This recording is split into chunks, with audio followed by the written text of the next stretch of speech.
प्यास वो दिल की बुझाने कभी आया भी नहीं। कैसा बादल है जिसका कोई साया भी नहीं। बेरुखी इससे बड़ी और भला क्या होगी। एक मुद्दत से हमें उसने सताया भी नहीं। रोज आता है दर्द दिल पे वो दस्तक देने। आज तक हमने जिसे पास बुलाया भी नहीं।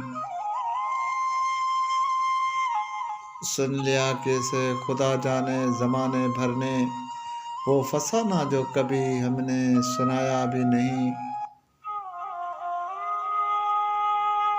तुम तो शायर हो कतील और वो एक आम सा शख्स। उसने चाहा भी तुझे और जताया भी नहीं।